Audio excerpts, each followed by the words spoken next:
From our earliest years, the Melbourne Cup has become the heart and soul of our nation. All set for the Cup. Great splash back, and they're off and racing to an almighty roar. For many, it is 3 minutes of emotion that unites Australia like no other. Central Sprints, running on now was Brew. Further out, Calfstad, Wayan, Yippee-I-O. Second coming, 300 to go, led by a length. For a chosen few, it is the journey of a lifetime. Yippee-I-O. It's Brew going all right with 150 left to go on the Cup.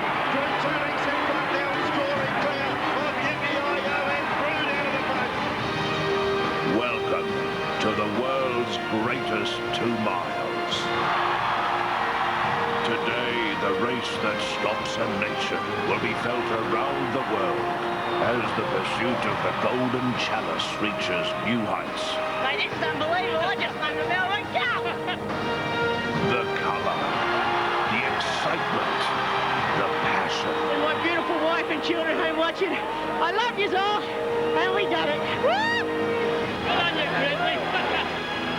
From the legends of the turf to the stars of the future. From the names on our lips to those who shall never be forgotten. Flemington on the first Tuesday in November is pure magic. Doremus is coming at him. Doremus after Mighty Power. Mighty Power and Doremus, they in it. Oh, it's close. Doremus runs. And he's hung on. Mighty Power's won at number 3. What a great finish. That is one of the great finishes in Melbourne Cup history. Today, a new prayer will be answered, and dreams will come true once again.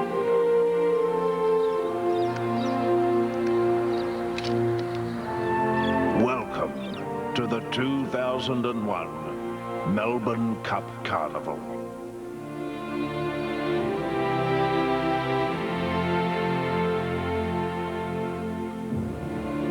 This is the soon-to-be-completed Federation Square, right in the heart of Melbourne. A celebration of the coming together 100 years ago of all our colonies to form the great nation of Australia. And as young as our country is, our greatest test of thoroughbred horses was already an institution 100 years ago. It touches the hearts and souls of Australians like absolutely nothing else. Hello everyone, I'm Tim Webster in Australia, New Zealand, North America and Asia, many other parts of the world. Welcome to Network 10's coverage of the best 2-mile handicap race there is, the 141st running of the Tooheys New Melbourne Cup. If you've been following the build-up, the heart-stopping action continues throughout this famous day. Our team is already on the way to the barriers. The first race jumps in about half an hour. On a day when more than 120,000 people will flock to Flemington Racecourse, the city of Melbourne is at fever pitch. The parties and celebrations have been going on for quite some time. Our Sandra Sully's been in training too for the seemingly endless social world. She's just a few blocks from here making her final preparations. Sandra Sully, good morning. And Tim, what a day this is. I've just come from the traditional Melbourne Cup Day breakfast here at the Hotel Sofitel. And it was here last night that 800 of Melbourne's merrymakers partied the night away at the annual Variety Club Cuppy Ball. As always, it was a wonderful night of colour, fun and fashion. And it gave me the opportunity to catch up with some of the famous faces this carnival attracts. We'll be talking to them as well as a whole list of stars from stage, screen and fashion a little later in the day. Time now, though, for me to make my way to Flemington, and there are plenty of ways to do that. At the moment, though, our own Tim Bailey is sampling the Cup Day weather firsthand. Thanks, Sandra, and welcome to Bailey's Eye on the Sky. This has got to be one of the flashest and fastest ways to get to Flemington. Hey, it's not a limo, but I'm not complaining. Now, I guess you want a forecast, and you know what? I've been thinking about this. Does it really matter what the weather does on Melbourne Cup Day? I don't think so. It doesn't matter a hoot what colour the sky is. We are in for a brilliant day.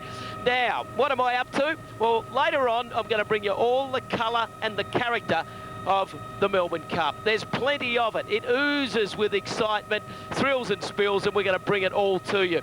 And even later on in the day, we're going to give somebody $1 million. That's not a chance to win $1 million. I'm actually going to give a lucky punter $1 million. All right, it's time to hang on to your hats. Isn't that right, Lynn? Tim, hats, bags, shoes and everything that is high fashion. Of course, there's the outrageous outfits you see today as well. Well, I'll be spending a lot of the time in marquees. Marquee hopping, a great thing to do on Cup Day. I'll be meeting some of the people that have helped create and grow the reputation of this magnificent event, and indeed Melbourne's reputation for great fashion. Cup Day is the day for glitz and glamour as we see Flemington's finest parade on the manicured lawns. For you at home, we have our feature designer fashion competition. You can cast your vote on the 3 feature designers we'll show you throughout the day in order to win some great prizes. We'll also take you over to the Fashions on the Field enclosure to see what the best dressed are wearing. Plenty more, but Peter Donegan heads our racing panel. And Peter, I don't know how many people have asked me already this morning, how do you pick a winner on Cup Day? Well, the answer to that, Lynn Talbot, is with great difficulty because, as we say every year, it's a tough assignment picking the winner of the Tooheys New Melbourne Cup, and this year is certainly no exception. You can make a case for just about every runner in the race. Well, as you can see, the weather here at Flemington has not been kind. It's been raining overnight and again this morning, and the rain hasn't been the only thing that has been falling here at Flemington. Just a few hours ago, the news came through that Universal Prince had failed a veterinary examination and is out of the Tooheys New Melbourne Cup. And a short time afterwards, this is what a distraught trainer, Bede Murray, had to say about the decision. What have they said to you this morning? They reckon he's no different from he was on Saturday. And what do you think? Bullshit. Fair even. The horse is 101%. What are they saying is wrong with the horse? They reckon he's lame in the back leg. He's offside back. That's the gait that you know him to have for the 4 years of his life. The horse's action is normal, totally normal. How can they make that assessment when they actually really can't seem to determine what's wrong with the actual horse? Well, that's what I said. I said, you guys haven't laid a hand on this horse. And I said, come back to the stables, diagnose where the problem is. I want to know. I know there's no problem. Where are they saying the problem is? In his back leg, offside back. And they pointed it out to you, or? No, they just said he's lame in his offside back leg. How frustrating is that? It's out here to explain it, you know. Can you put it into words? No. What about you? I mean, you've been a trainer for so long. Just in terms of disappointment, it wouldn't get any more gutting than this. Nothing worse. You feel like packing up, dude, not coming back? Oh, I don't. An obviously upset Bede Murray reacting to the news this morning that Universal Prince is out of the Tooheys New Melbourne Cup. Well, we've got a big 10-race program in front of us today. Let's have a look at the card for this afternoon, and it all begins with the traditional start, the Cup Hurdle. That's coming up in a little less than half an hour's time. Then we go through the lead-up, the Great Western, into the Tooheys New Melbourne Cup at 3:10 this afternoon. A great day ahead of us. I hope you can stay with us right throughout the day here on Network 10 around Australia or wherever you're watching around the world. We go to our first break. We're off and running on Cup Day. When we come back, we'll be checking on the all-important track condition. As we go to the break, let's relive a day that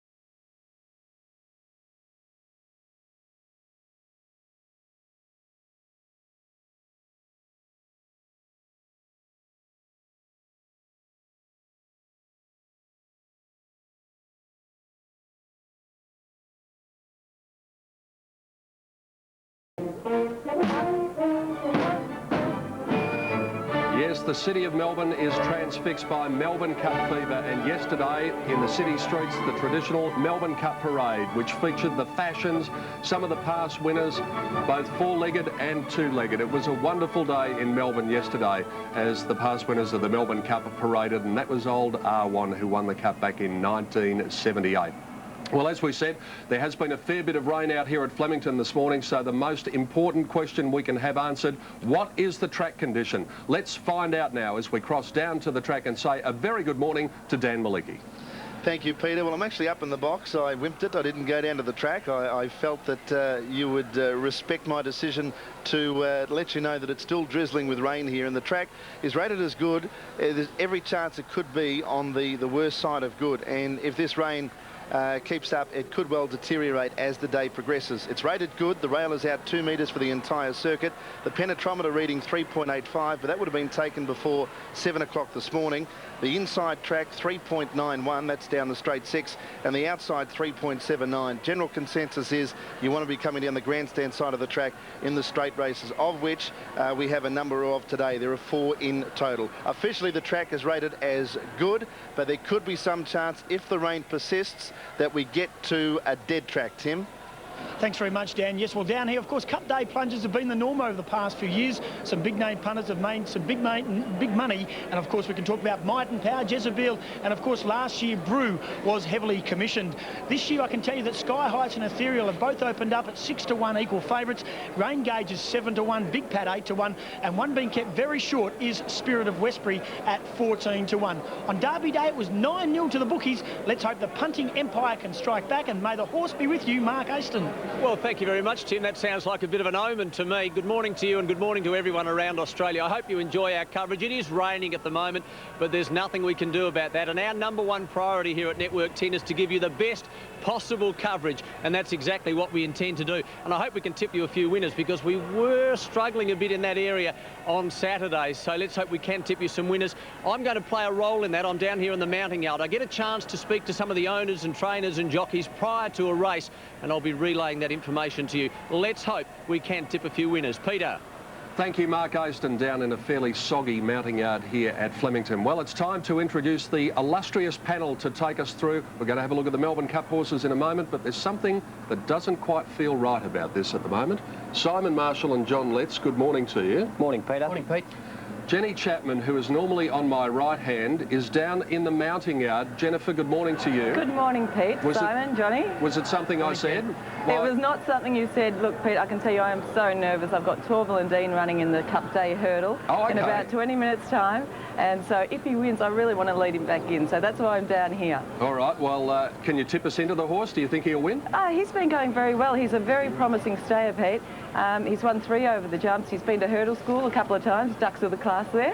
And I'm hoping he'll go really well. So fingers crossed, 13 hurdles to jump. We've got to get over them. OK, Jen, you stay dry down there and we'll have a look at the scratchings for the program here, and I'll get Simon and John to give me a hand as we take a look at the scratchings, beginning with the Harvey Norman hurdle at 10:35. I'll do the first eye, guys. What do you think? Number 1, Nautilism comes out. Number 7, Midnight Smoker. And number 14, William. They are the scratchings from race 1. What about the second, Simon? By Sando, number 2, Peter, will come out, and also number 6, our Webster. There's also a scratching, Johnny. And race 3, we've got the emergencies out. No, Pete. we Actually, haven't. No, we haven't. We haven't got any. We haven't got any. So you just sit there, relax. Well, there's no emergency, so they couldn't have come out. Well, I'll tell you what, they come out of race 4 instead. How does that suit you? That sounds a lot better. 17, 18 and 19, Joffa Rose, Sacred Model and Charm Buster out of race 4. What about the 5th, Simon? The 13, Titanic Rose, is out, Pete. And the 5th too, there might be O'Kenny Go, I think, was the late one, Pete. OK, we'll find out about that. We'll confirm that. Nothing out of the 6th, though. You can scratch Universal Prince from the Melbourne Cup. Let's see. Number 3, a very important one too, Pete. Number 3, Universal Prince out of the Melbourne Cup. Yeah, as we've already seen a little bit earlier. Race 8 on the card, the scratchings are 7, El Caballo, number 15, Make Me a Miracle, and 19, As You Do. Plenty out of the 9th, Simon. Yeah, race 9, Pete. Let's go to him. Nyavnik's out, number 4. Number 5, Eminent Chevelle. Also number 7, the Expat. Number 8, Banshiri. And what do we got over the page? 15, Prince Riverton. 16, Real Time. No. 16, Real Time, and 19, Harm's Way. The scratching. So 4, 5, 7, 8, 16 and 19. Unless there's been a late one, we'll check on the late ones. The last race on the card, and the scratchings are 5, Command the Wind, 8, Court of Duels, and 9, Gifted Ground, 5, 8 and 9. Totes for the first, the Harvey Norman hurdle, and the scratching, Nautilism. You've got Regal Royal coming up $18, Blue Star at $4.90, Lesbos Ruler $13, Torval and Dean, Gents Horse $5.20. Zabuan, $4.60. Classic Tudor, $17.20 as we go over the page. And the best of those is he's back on track number 10 at $5.50. And you've got number 12, Hobart, at $13. And when he comes into the mounting yard, we might show you why this horse is called Hobart. Just hang on for that. The Cup Totes, let's see what you've made of it. Look at those pools. That is amazing. $7.6 million in the win pool, $5.9 million in the place pool. And there are your fancies in the Cup. Sky Heights has come up the favourite. $6.60 on Super Tab, $7.60 Queensland, $6.90 New South Wales. Best of the others on that page, Persian Punch number 1 and the old favourite number 8 in Yippee-I-O. Then we go down to the Caulfield Cup winner, number 13, Ethereal at $10.80. Hill of Grace, $18.90, much shorter than she was yesterday. Big Pat, $9.80. And over again to May the Horse Be With You at $12.20. Spirit of Westbury, $16, and Rain Gauge is at $8. So there you go. Totes for the first, totes for the Harvey Norman Cup Hurdle, the traditional opener, and we'll be back with all of the action on Tui's new Melbourne Cup Day at Flemington right after this.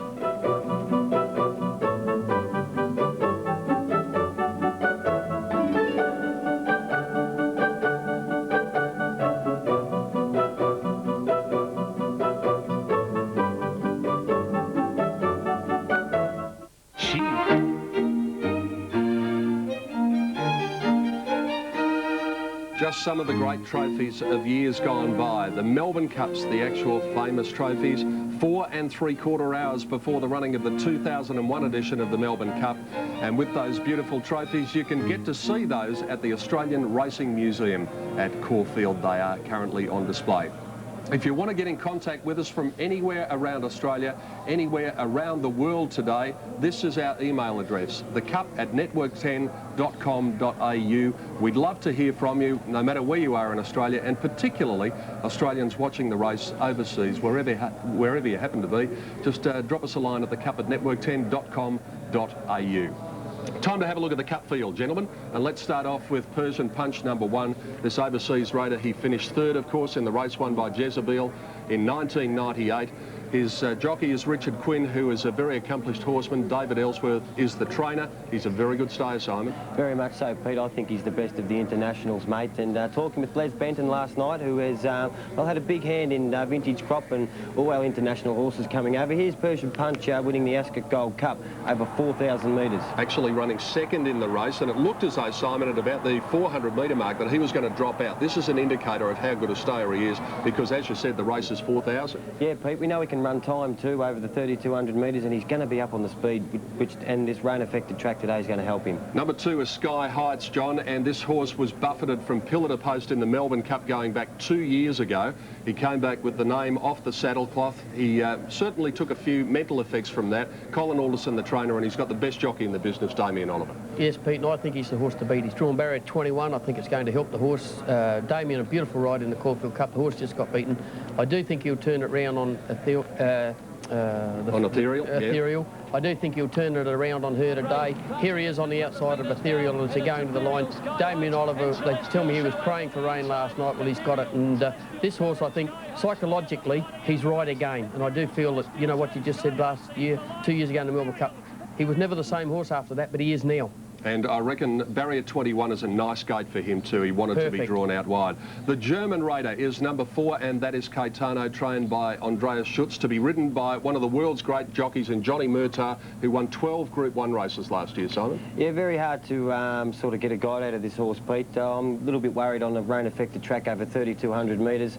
As we can see here, he's got some ability. This is only 2,000 metres, though, in Singapore. And he's never been past 2,400 metres, interestingly enough. That's the worry. Can he run the trip? But you can see him stretch out here. He's a horse that relaxes well, which is going to help him run the distance. So, you know, as long as he relaxes well, gets bottled up going out of the straight the first time, he may be a chance. Yeah, you just get the feeling that he might be one of those one-pace stayers. Let's have a look at the 2 Godolphin horses now. First of them is number 5, and that is Give the Slip, trained by Saeed bin Saror, to be ridden by Richard Hills.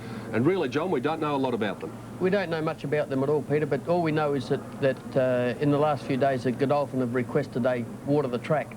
and this is might be a bit of a lead-in for the punters if they fancy the horses. Have something on them because the track is going to be rain affected today, and it might help. Marienbad. Now, this horse, number 6, the other one of the Godolphin runners, Frankie Dettori, he's had a few rides in the Melbourne Cup. He finished second on Central Park a couple of years ago. This horse actually bled throughout the week. Yeah, just one nostril though, Pete. That was on Tuesday morning, and all reports this horse is, look, it's okay, you can recover from that. It wasn't too severe, so, you know, but when they've had a little hiccup in their preparation for a Melbourne Cup like that, I'll be going away from them, Pete. OK, there are the first 6 horses in the Tui's new Melbourne Cup. We've got the first race coming up, the Harvey Norman Cup Hurdle, and then we'll continue our look right through the field for the big one of the afternoon at 10 minutes after 3. We'll take a break. Hope you're enjoying the early stages of what is a soggy Melbourne Cup Day 2001. You're watching it around Australia in Network 10.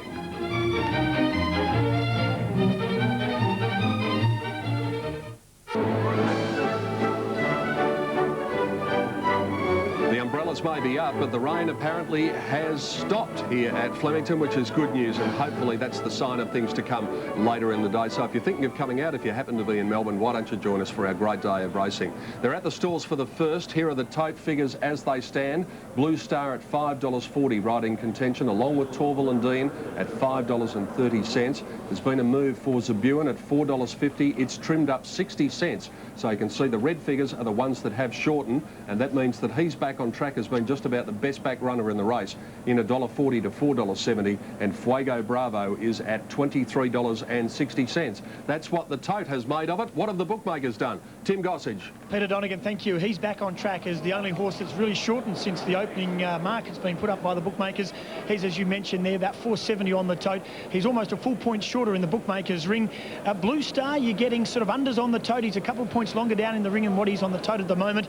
And Pete, there's a massive drifter down here. Torval and Dean has blown out the gate. None of the connections have been seen having a bet. Well, that's probably because of the disgraceful set of instructions that would have been given for Torval and Dean, Tim. I would venture to say that after the instructions that were given to the jockey, that it would possibly have no hope. I don't think that's very fair, Pete. Settle down. I'm not talking to you yet. Hang on. No, that would have been Robert Smird, not me. Let's have a look at the selections first of all. He's back on track from myself and let's see. Torval and Dean. Well, Jen had to. Zabuan in the back of my head. From Simon, and who was that? Blue Star from Dan Malicki and Zabuan from Gary Willits. Well, as they link up, Jennifer, how are you feeling? I'm dreadful, Peter. I really do get extremely nervous when this horse races. I don't when we've got flat runners, but when we've got a hurdler, it really does frighten me. He has got 13 hurdles to get over. I have a lot of confidence in him. He's a very good jumper, and I'm just hoping he gets to the line safely and maybe in front. We've got our fingers crossed for you, Jen. Thank you. Thank you. Hobart, the reason this horse is called Hobart, if he turns around, now, I wonder why he might be called Hobart. Let's see if we can just discover. And Petey's also being ridden by Andrea Beveridge. She rides very well, this girl. Yeah. Well, once he turns around, he's just having a nice look around. He knows Hobart. He's on camera. By the way, Adrian Garraway rides number 9, Kick It Here, and Brett Scott rides number 11. There it is. Is that a map of Tasmania, or it's pretty close to it? Upside down it is. Close enough. Yeah, so that's the reason he got his name, Hobart, and he's moving into the gates here for the first. Here are the cup totes as they move in, and you can see that Persian Punch has been pretty solidly supported. Certainly Sky Heights has been really well supported, and you would think so. If this rain continues, it's only going to suit Sky Heights, gentlemen. Yep, that's for sure, Pete. He loves it, he thrives on it, and he's drawn a wide barrier, so he's not going to get That's crunched. going to help him, Simon, isn't it? Like he did 2 years ago. He's going to have his galloping room, and he'll dominate the race with Ollie on top. For sure. Let's see, very quickly, you rode in a hurdle race once, didn't you? Yeah, so I didn't go very far. I didn't see the first, Pete, and I fell at the second. Okay. So it wasn't very interesting, but my instructions were pretty basic, you know, try and stay on. And what did you think of the first hurdle? I didn't see it. Why? Well, I had my eyes shut, actually, but I went over, I was in the middle of the pack, and you know, it was 100 yards to the first fence, and I looked up after we'd gone 200 yards. The year they introduced seatbelts, wasn't it? Here's a bloke who never rode in a hurdle, Gary Willits. He's up with Dan Malicki. Yes, good morning, Peter. No, I never rode in a hurdle. They're nearly set to go from the Melbourne Cup start here. Cup hurdle, the first event. Harvey Norman Cup hurdle, 3,200 metres. And they're about ready to go. Racing. And one of the first ones to appear was Zabuan, and on the inside he's back on track. Lesvos Ruler are all up there early with a great kick it as they get over the first jump. Zabuan allowed to drift back a little bit now. Then handy to those Classic Tudor in the all-white colours, and Fuego Bravo is wider out. So there's about 4 of them that vie for that early position of leading the Cup hurdle field onto the course proper. It's Kick It the Grey on the inside. Within the all-white colours is Classic Tudor, and Fuego Bravo's a little wider out, 2.5 lengths away to Celtic Revenge, and then came Les Vos Ruler with Torval and Dean handy. It's running about 6th or 7th at the moment. He's back on track on the inside, and Regal Royal 3 deep with a white red cap as they get over the next jump. Then Blue Star and Hobart, and about 3 lengths away settling down last now is Zabuan, so he's been allowed to drift right back after initially jumping out well. Classic Tudor is the leader at the next hurdle, almost in front of the winning post.